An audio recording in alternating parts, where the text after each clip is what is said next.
Hello, and thanks for tuning in to this episode of the Optimizing Human Performance podcast.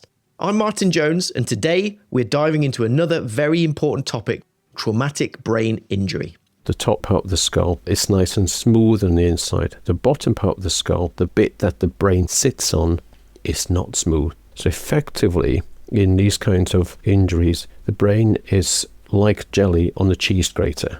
Huw Williams is a professor of clinical neuropsychology, specialising in traumatic brain injury and its consequences.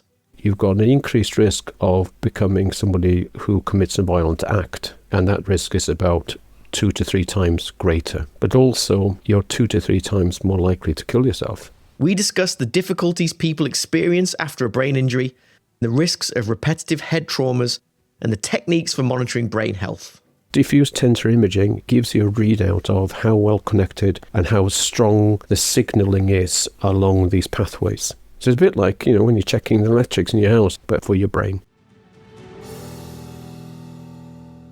Hi Huw, and welcome to the Optimizing Human Performance podcast. How are you doing? Very well, thank you. And thank you, Martin, for asking me to do this podcast with you. It's my pleasure. Now, we've known each other for a few years, but could I hand it over to you to introduce yourself and tell us about your background and current work? So I'm a professor in clinical neuropsychology. So I trained as a clinical psychologist and then as a neuropsychologist. Used to work in the health services in stroke rehabilitation and traumatic brain injury rehabilitation, amongst other forms of neurological disorders. And what that in general involved doing was trying to figure out how to best support people, provide them with intervention so they can deal with the consequences of a brain trauma, the emotional consequences, behavioral consequences, life consequences, and try to regain a social life, a work life, and relational life as well. So my background has been working in those areas, particularly in the NHS.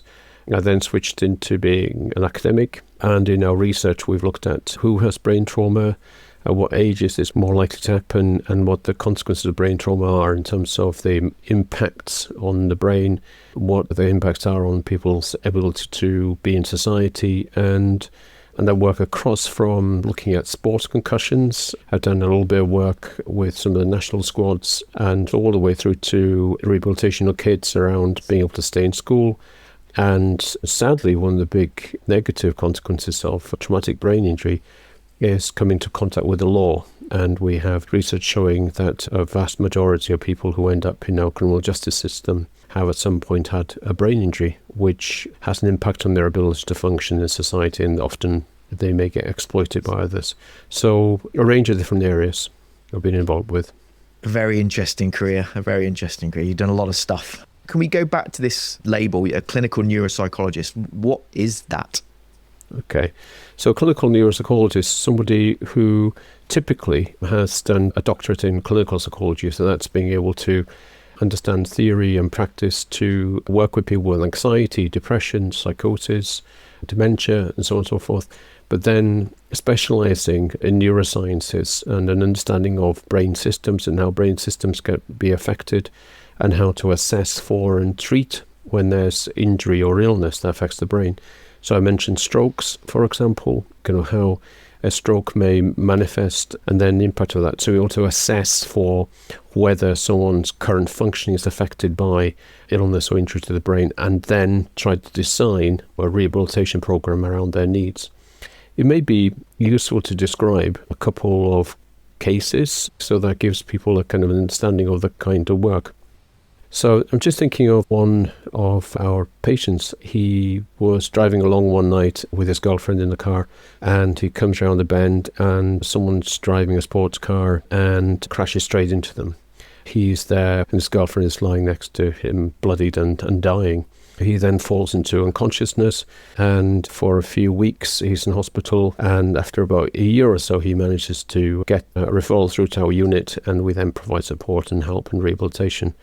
One of his main issues then is he has tried to get back to work. He can't focus when he's at work. He was a salesman. He couldn't focus on quick calculations to give people a deal. He couldn't do that. He was getting irritable and he would storm off and lose jobs.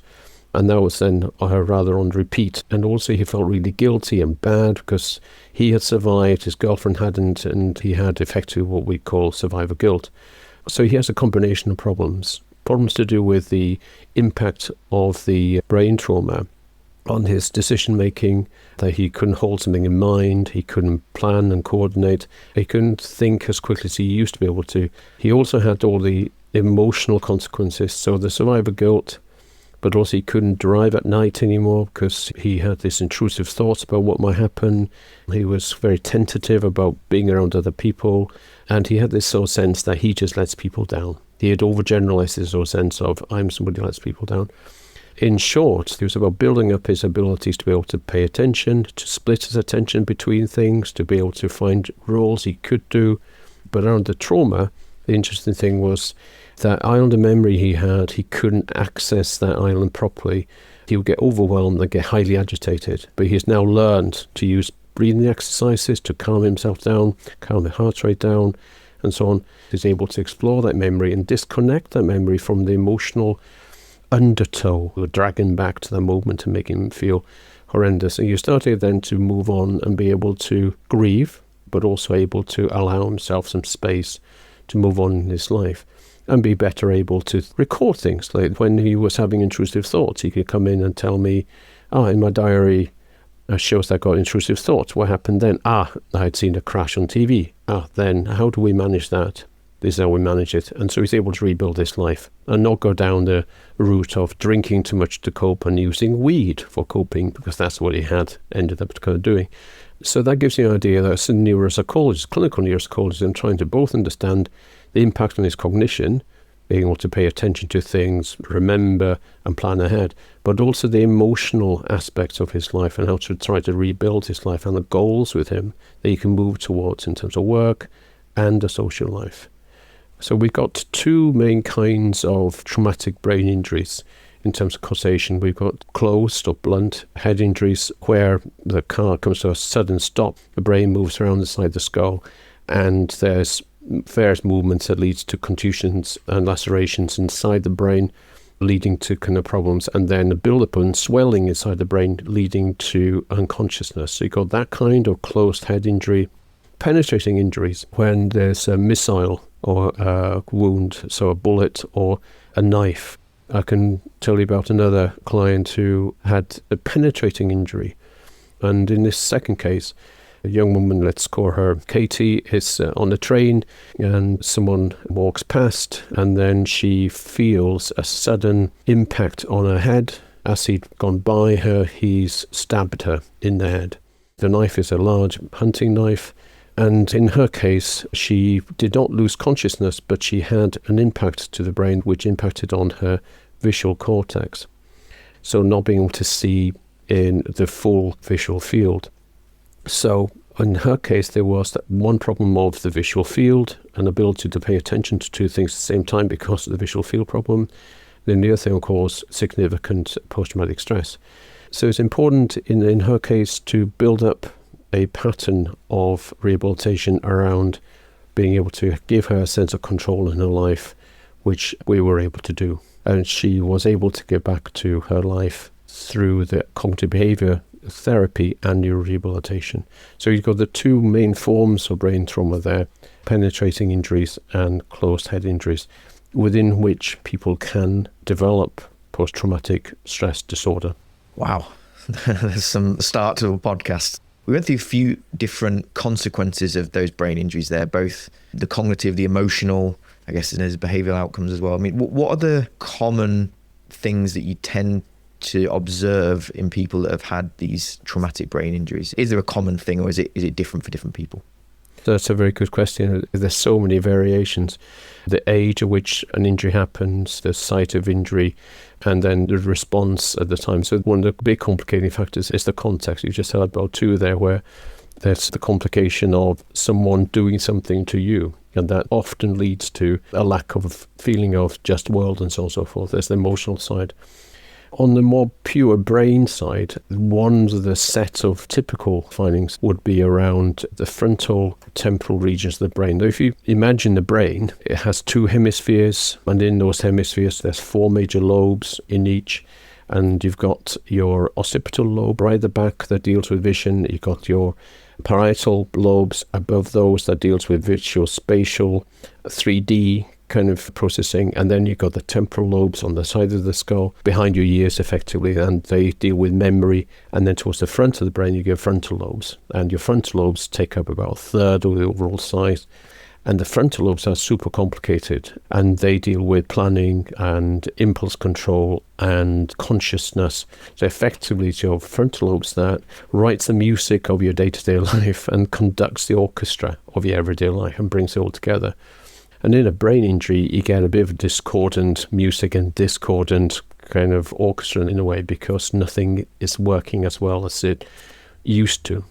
I describe it that way because it is a super connected system, the brain, right? So it's got 80 billion to 100 billion neurons, and each neuron has up to 30,000 connections per neuron. So it's super complicated. And it's the ones in the frontal lobe that are the really super connected ones, because they do a lot of the work of bringing things together to give you a sense of who you are, what you're about, and what's happening here and now. So when you ask the question, what happens in a brain injury? That system, that super complicated electrochemical, biological computing machine is somehow impacted on. And the impacts are multi-layered. That's one of the problems in multi-layered. It may be that one of the areas are affected, one lobe, two lobes, 3, 4. So it could be that your vision's affected. It could be that your hearing and what you're then remembering or what you're seeing is affected, and or the system to do with planning and being able to control your emotions are affected. So it depends on which area of the brain's affected. Now, typically in a fast stop type of injury, which is your road traffic accident type injury, where you've come to a fast stop, car going at 30, 40 miles an hour, smashing into another car, head moves, brain moves around skull in the kind of the whiplash of a crash. There's a lot of movement inside the brain. Typically, the injuries are happening towards the frontal lobe, which is critical, right? And your temporal lobe. And if you now imagine the skull, the top part of the skull is nice and smooth on the inside. The bottom part of the skull, the bit that the brain sits on, is not smooth. It's a bit like looking at a relief map if you look at that part of the skull. So effectively, in these kinds of injuries, the brain is like jello or jelly on the cheese grater. That's a horrible image, but that's what happens when there's a typical car smash at speed, etc. The brain's moving around, which means that the areas adjacent to those parts of the skull, the frontal system and the temporal system, are typically affected, what we call the frontotemporal regions, and those are important for memory, for day-to-day stuff, and your ability to plan and organize and manage your impulses. Comes back to those things. Less impactful injuries, the milder forms of brain injury or concussion, then it's not necessarily those areas that are necessarily as affected. It's more about the connections all the way across. So it kind of like the telecommunication system of the brain is a little bit corroded. So you haven't got as good or as fast connectivity across the brain. So you've got different patterns of brain trauma leading to different patterns of problems for the person experiencing them. You mentioned those main types of brain injury, the blunt force and then those penetrative injuries. There's another area that I'd be interested to get your opinion on, is this repetitive sub-concussive head injury, where there's repeated knocks to the head. You see it in sport with rugby players, that kind of thing. Is there a difference in the symptoms? Is there a difference in how you treat these people? I'm guessing a lot of these individuals maybe don't even realise they've got a brain injury. They may be not thinking of themselves as somebody who's in that treatment pathway of someone who's had a brain injury. I mean, is that accurate? What do we do with those individuals? That interesting question, Martin. So repetitive sub-concussive or concussive blows, where the person may be dizzy and confused, disorientated for a little bit, does that add up to something? On the whole, it's really important not to catastrophize about those kind of injuries, but it is important not to trivialize either. That's a key thing, really, because again, it depends on age and depends on when repeated, and depends whether you've recovered from the previous one. And in sports concussion, for example, we showed in jockeys years ago that if you look at jockeys, the ones with 2 or more concussive blows compared to ones with 1, The ones with 2 or more concussive blows have problems in splitting their attention between 2 things, and they have more problems in being able to stop themselves from doing something, inhibiting themselves. And that was really important because we're showing that there's a signature impact of these repeated mild forms of brain trauma. Importantly, age was a key factor. It was really important that these injuries happened at a relatively still maturing part of the person. And the still maturing part of the brain is into the early 20s. So you want to look after your brain, in particular, when your brain's going through developmental kind of stages, because it's not fully myelinated. So that's an important point. Myelination is the process where you get a kind of protective layering. Imagine your wires, you've got the plasticky things around your wires to protect the signal. That grows over time. That's your white matter being kind of created. So in your teenage years, there's less of that white matter, so the brain's more vulnerable. So the next thing, your question about, is dosage an important thing? Yes, it is. We've shown in other work as well, and when we've looked at people that end up in young offender units and in prisons, 3 or more knockouts seems to be associated with patterns of what we call post-concussion syndrome. Dizziness, nausea, problems in remembering, and concentration problems. So 3 or more tends to be the thing. But again, it depends on the individual. About 20% of outcomes is genetic. So some people are less vulnerable than others, and some people are more vulnerable than others. So there's a fair bit of variation. That's why it's important, if anybody's in an environment when there are increased risk of having repeated, even mild forms of brain trauma, concussion, then it's important to have some system of monitoring, particularly to make sure that someone's back to whatever their normal is, because whatever normal is your normal, right? Your neurotypical state.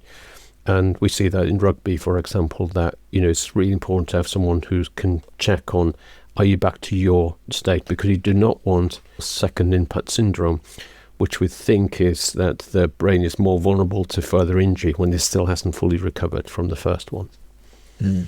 Yeah, I've heard of that sort of thing before, that second impact syndrome. If then, I'm going to play out a scenario and I'd like to see what you make of this then. So imagine you've got a job and you're selecting people for a job, and that job requires you to make very important go, no-go decisions. Should I cut the red wire or not? Should I move through this doorway now or not? Is there a threat that could be catastrophic to me and everyone around me?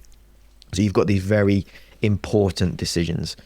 From what it sounds like, you don't want someone who's had repetitive brain injuries to be making that decision. That there's a chance that they could be impaired if they're impulsive, for example. If you've got high impulsivity, you maybe don't really want somebody disarming a bomb if they're highly impulsive. You'd want someone who's a bit more measured. I'm not a bomb disposal guy, so I don't know. But I'm just assuming that's not what you'd want. So coming back to that idea of detection, have you ever experienced, or do you see value in screening people for these? I mean, how do we make sure that we're not unnecessarily putting people at risk because of what's happened to them when they were 15 years old and now they're 25-year-old, and we're actually asking them to do a job that they maybe just can't do because of that brain trauma?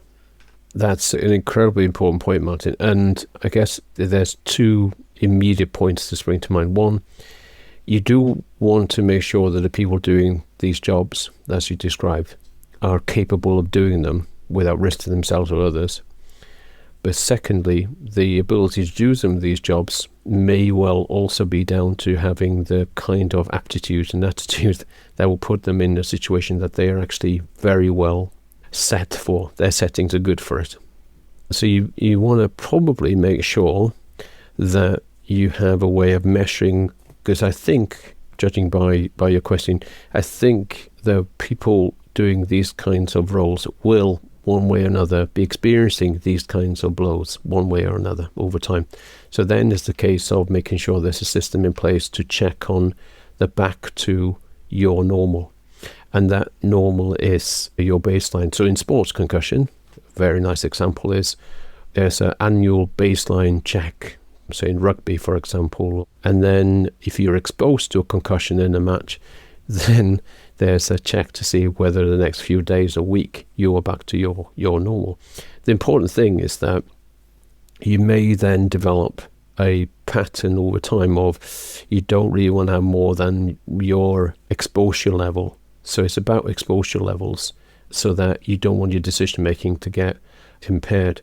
Now, the additional complexity there is in populations who you just described disarming a bomb, people doing those kind of work will be exposed to trauma environments, obviously, and everybody's also has their different levels of adaptation and resilience to trauma.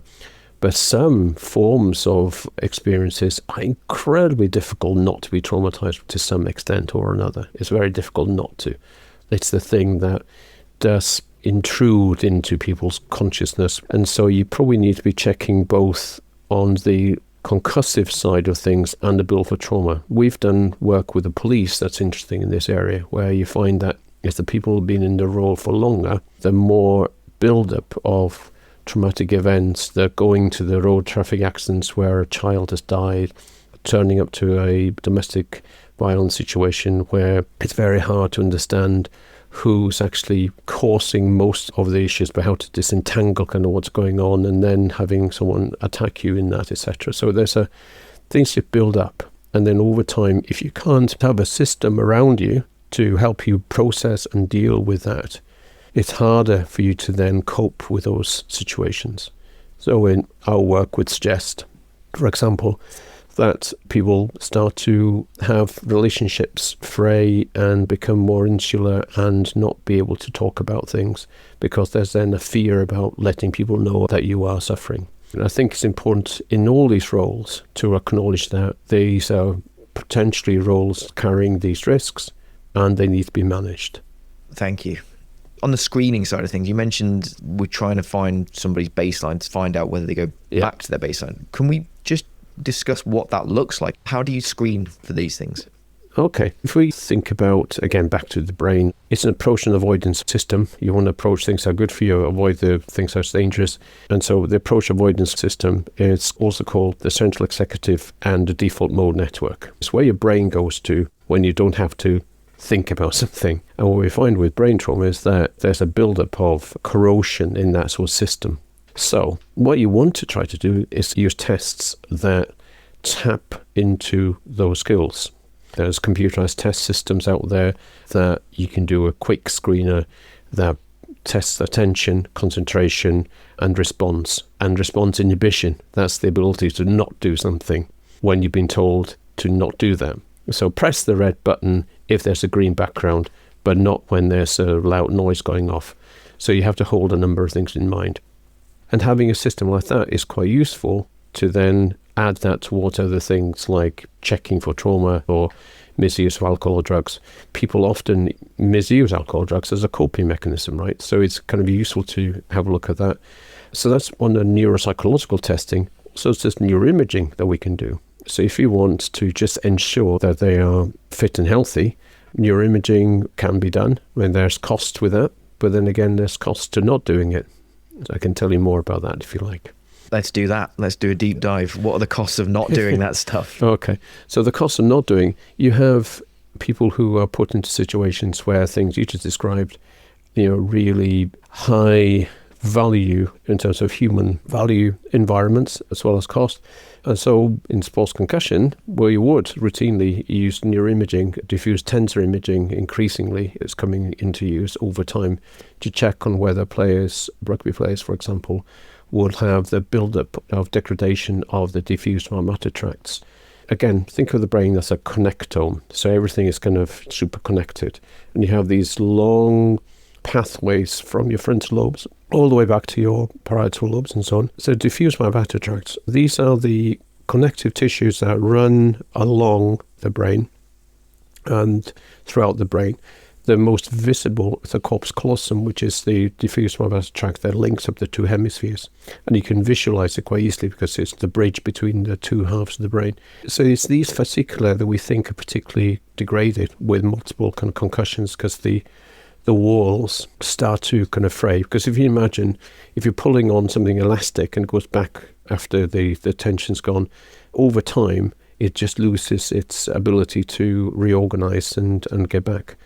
So diffuse tensor imaging is a technique that you can look at the connectivity of the brain. It gives you a readout of how well connected and how strong the signaling is along these pathways. It's a measure of the strength of the impulses going along.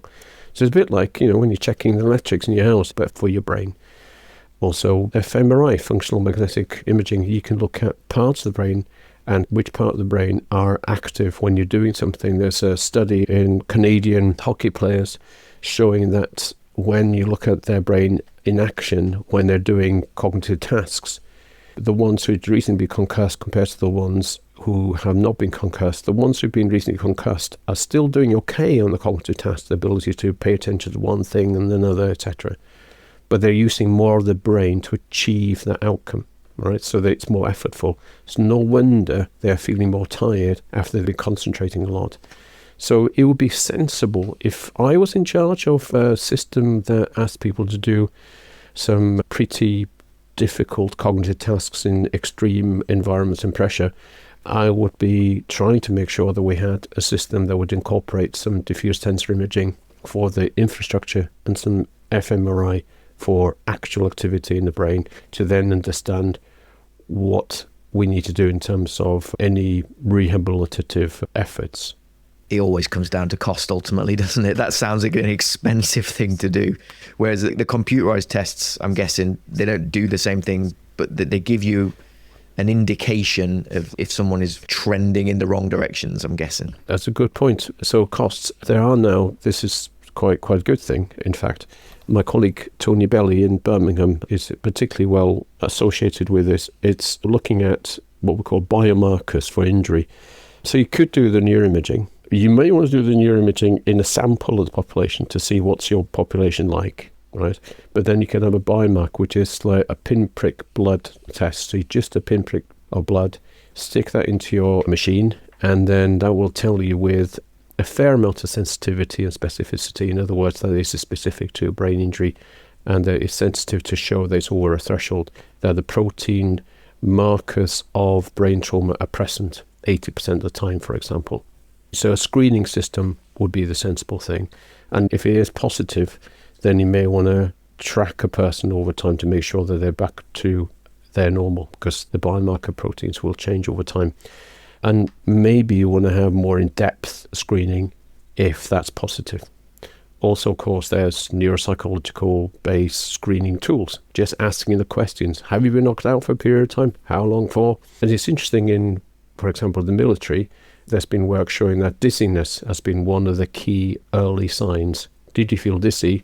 It's associated with ongoing post-concussion syndrome down the line. So it's interesting. That's just a simple questionnaire. There's simple questionnaires. Yeah.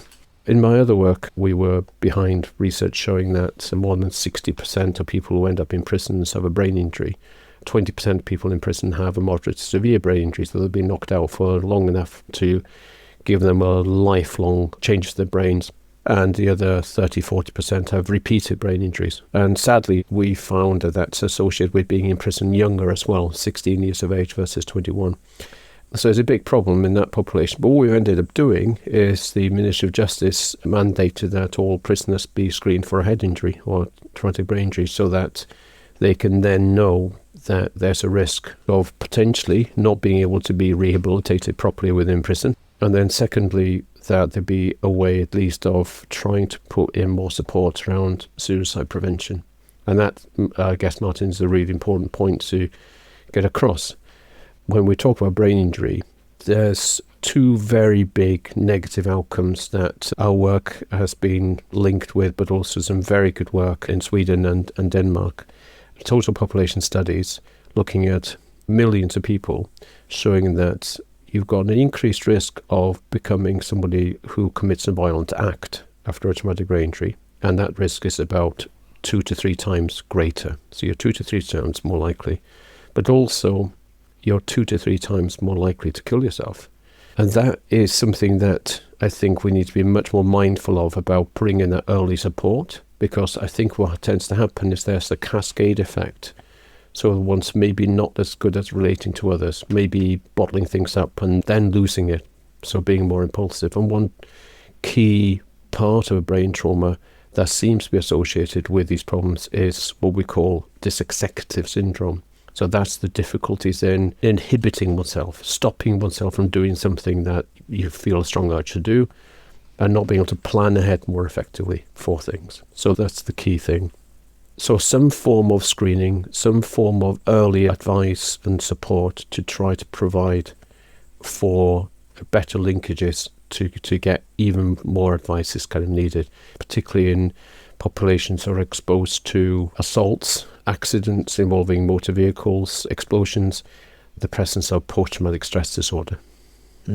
Let's talk a little bit about that support. I mean, we don't necessarily have to go into the weeds of exactly what it looks like, but in the broader sense, what are we actually talking about? If we imagine a scenario, the individual has spent his life in the military, maybe experienced a series of head injuries, highly likely there's been some kind of brain injury, maybe a bit of dizziness.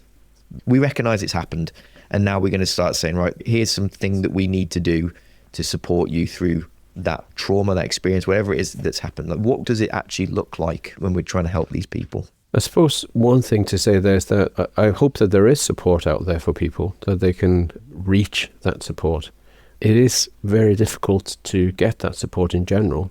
We know that brain trauma rehabilitation services are very much lacking in many parts of the world. It's a postcode lottery. So that's kind of one thing. When it comes to what support is available, I think a hell of a lot more needs to be done. First off, do we really know what the rates of brain trauma is and what severity of brain trauma is in the populations we're talking about? So, for example, in the US, it looks like maybe 12 to 15% of ex-military have had a TBI. In the UK, it may be 4%, it may be 5%. It may be higher. So I don't know how good the data is for being able to really say this is the actual amount of people who have these kind of issues. Then you've got a complicating factor of post-traumatic stress disorder. We know that that is something that ramps up when there's a brain injury. Work in civilians have shown that if you had an event that caused a mild brain injury and PTSD, like a car accident, then your ability to naturally recover from that event is not as good, because you're not as good at holding back your memories that are problematic, and you're not as good at being able to hold in mind memories of the future that you can move towards, etc. So it complicates your abilities. And we certainly find that in military populations, PTSD and mild TBI amplify each other. You know, we've shown that in police populations that there's an amplifying effect. So coming back to your question about treatments, it needs to be treatments that are guided by a formulation as to what are the underlying issues for the person. That's, I guess, the key thing. But we need systems in place for screening for them at the very least. So the implications of our police study, where we had a national representative sample of about 600 police officers, we found that compared to in the general population, about 10% of the general population have had a mild brain injury, and about 2% of the general population have had a moderate severe brain injury. In the police, it's more like 35 to 40% have had a brain injury. And the brain injuries that have been suffered on occupational duty were more likely to result in PTSD as well, and they're more likely to increase the burden of PTSD and TBI. So what we've been discussing with police is around, for example, learning from rugby about being able to pick up on a suspected head injury, for example, in a car accident or an assault that happened, from body camera or from the control room data. We can then just put in place, need to check whether a loss of consciousness happened, etc. And from there, you can then start to pick up on these injuries and then make sure you've got a system in place. So I suppose, Martin, I'm saying is that there could be treatments, but if we were better at picking up earlier, then we'd be preventing more of these long-range problems down the line. It sounds like common sense, to be honest. Like, you think it's common sense, right? It sounds like, you think there might be an incident, so here's a standard operating procedure to deal with that. That's right. Well, I think it could be part of the debrief, right? There's so much wearable tech now, and people are carrying a lot of tech, which involves a lot of multiple modes of information coming in, and you could leverage some of that information gathering around the current status well-being for operational effectiveness, as well as long-range fitness and also long-range thinking about how to best look after people so that they can continue to do what they want to be doing effectively. The US military, in part, have adopted the use of the Buffalo University protocols for sports concussion management into their programs.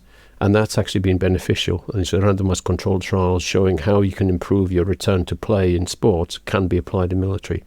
And the basic rules of return to play in sport is grade your activity to what you can tolerate without getting the symptoms of nausea, fatigue, etc., and build it up over time in a way that you can get back to your level of capacity that's required for the task in hand. So it can be done, but it needs to be built up. Now, I know a lot of the research that you've done has had important policy implications. You've been involved in some high-level discussions with policymakers and leaders in that respect.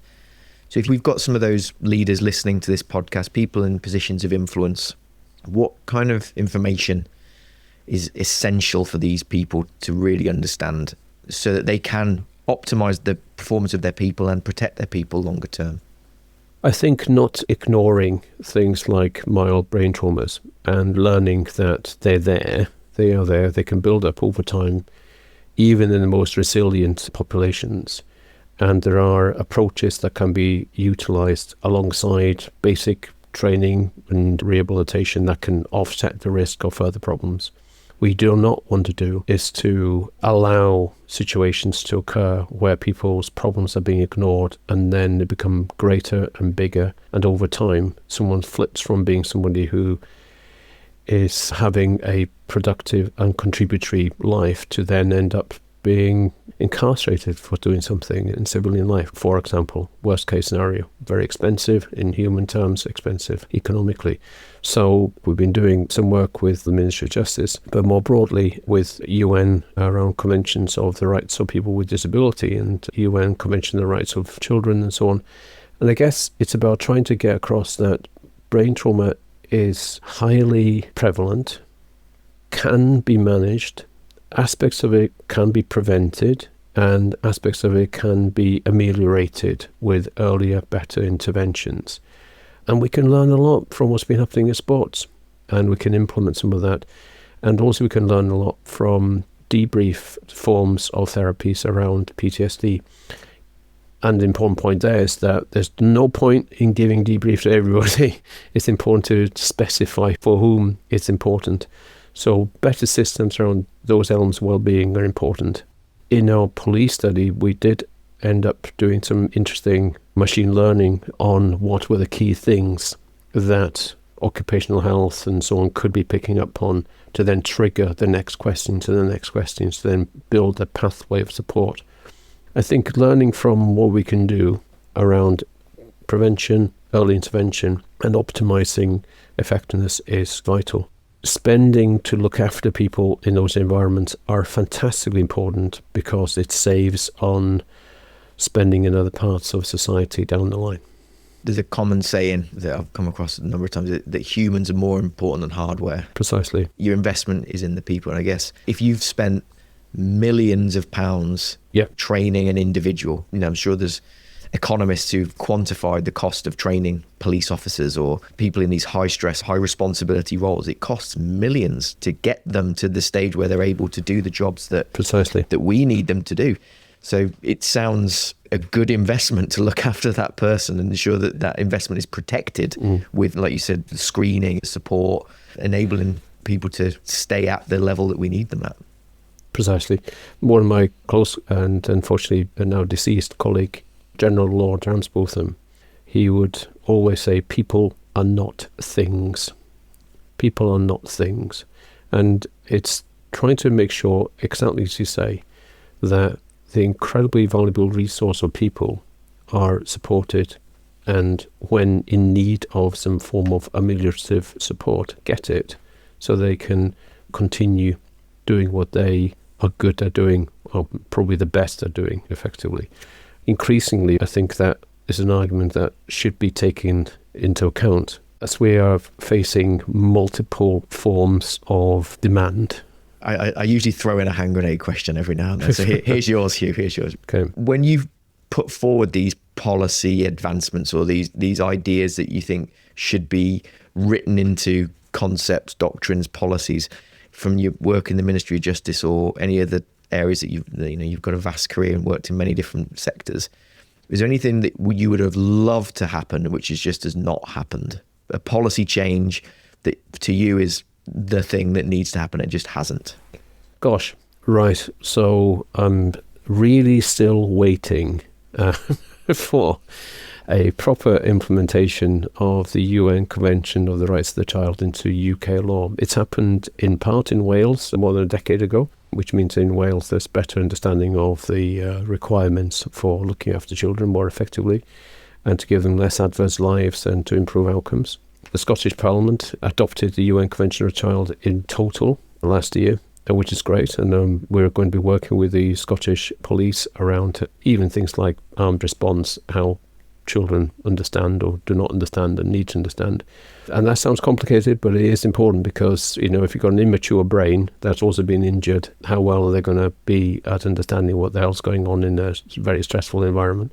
So that's one thing that would be wonderful to achieve at some point across UK law. So 187 countries or more have signed up to that, and we put in a requirement in the UN to reduce the chances that kids with neurodisability, brain injury, ADHD, autism, end up in our criminal justice settings. So that is one of them, trying to get that more embedded.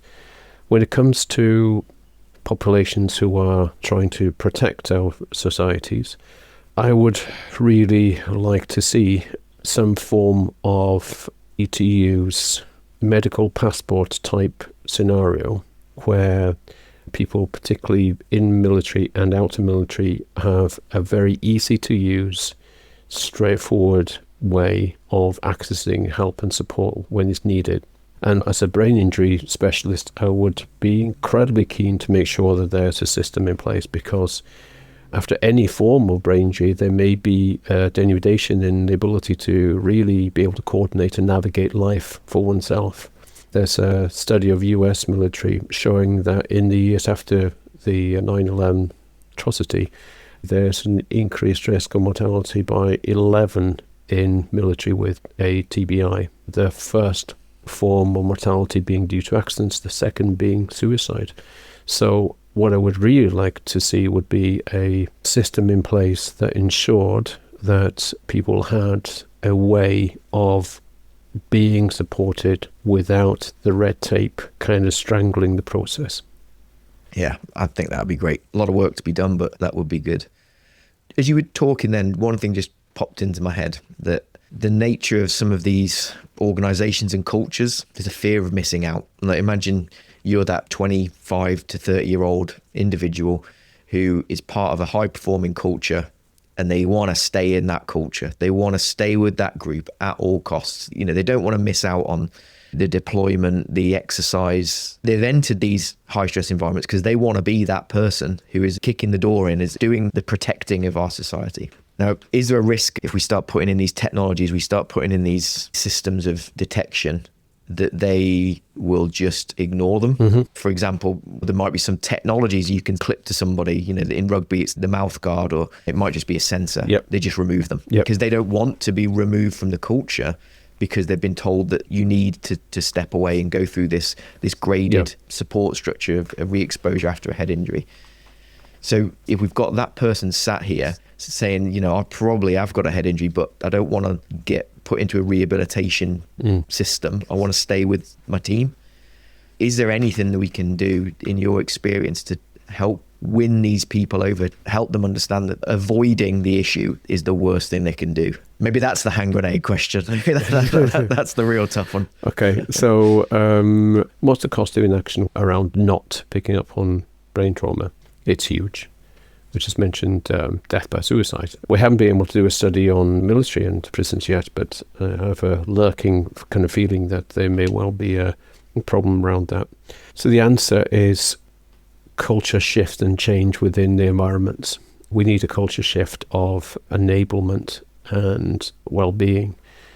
It's about getting the right kind of culture so that people understand that this is actually about increasing the chances that you can do what you want to do for a longer period of time. and you are an important resource that we want to look after. So it's about getting that culture shift and getting screening in as part of all the other screening. Think about optimizing performance over time and taking account of the hits that people will be expecting. So I think it's trying to be better at getting that message across. You do not want to have someone trying to make decisions after they had a concussion 2 or 3 days ago, right? You mentioned defusing a bomb. And so, we know that you're more likely to make errors if you're still in a concussed state a few days after. But there's a lot of recovery, right? This is the thing. This is to enable recovery, to optimize recovery, to optimize performance. We did a study a few years ago showing that people with a head injury of whatever kind, their self-esteem was higher regardless of the severity of the injury, as long as they'd been able to reach out to others and talk in a safe way to others about their issues. So it's about being able to have that structure in place. So structure that's secure, that is about enablement and allowing people to be able to get the right kind of advice and support. And that would also, I would imagine, improve the chances of being able to be in role for longer in a way that actually is more beneficial for everybody. So in everybody's interest, isn't it? Mm. Yeah, definitely. The longevity of the career is an important factor to maybe lean into. That's great. Can we do a little bit of crystal ball gazing? Okay. If we fast forward to 2030, what's on the horizon? What technologies or support systems or changes do you foresee happening in the next 5 years that are potentially going to revolutionise how we detect and support people with brain injuries? Oof. Wow. A third hand grenade question for you.